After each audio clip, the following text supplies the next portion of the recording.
শীতের সকালে খেজুরের রস খাওয়ার মজাটাই আলাদা। শীতের সকালবেলায় হাঁটছি আমরা গাছের পেছন, পেছন এবং দেখব যে লাইভ রস সংগ্রহ করা গাছি প্রস্তুতি নিচ্ছেন এবং তিনি গাছে উঠবেন। এই টিমটা নিয়ে আমরা এসেছিলাম। আমরা অপেক্ষা করছি তিনি কখন ওঠেন। তো এই খেজুর গাছটা থেকেই তিনি রস সংগ্রহ করবেন আমাদের জন্য।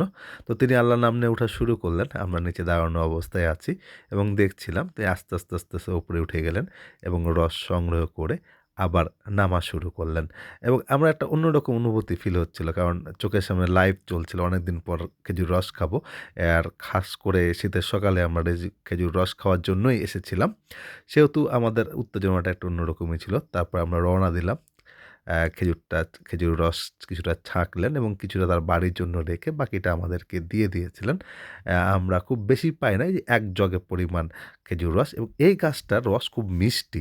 জেনেই আমরা ওই গাছটাতে গিয়েছিলাম যাতে মিষ্টি রসটাই আমরা পাই। এছাড়াও অনেক রাস্তাতে ফ্লোটিংভাবে পাওয়া যায়। যাই হোক ধন্যবাদ ভাইকে, অনেক সুন্দর সার্ভিস আমাদেরকে দিয়েছেন।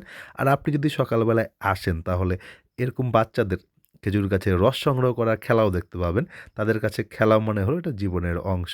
তারা অনেক এক্সপার্ট। এই ছেলেটির নাম মেহেদী, কালুপুর ঠাকুরপালসায় তেনার গ্রাম এবং সেও গাছ থেকে রস পাড়তে পারে। এখন থেকে ওয়েল ট্রেন্ড হয়ে গেছে। অনেক ধন্যবাদ এ দস্যি ছেলেকে যে আমাদেরকে আমাদের সামনে লাইভ দেখিয়েছিল কীভাবে রস সংগ্রহ করে। তার রসের পরিমাণটাও এমন, তার ভাতটাও অন্যরকম। প্লাস্টিকের পানির বোতল থেকেই তিনি এটা সংগ্রহ করছিলেন।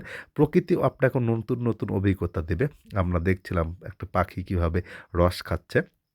নতুন বাছুর নতুন বাছুর দেখতে সুন্দর। ছাগলছানাগুলো দৌড়াচ্ছিল আশপাশ দিয়েই। তো মোটামুটি একটা অন্যরকম গ্রামের ফ্লেভারের মধ্যে আমরা রসের অভিযানটি সাকসেসফুলি ডান করি। কারণ এই সকালবেলা শীতের বেলা কম্বল মুড়ি থেকে উঠে এসে এই অভিজ্ঞতা আপনাকে অভিভূত করবে। ধন্যবাদ।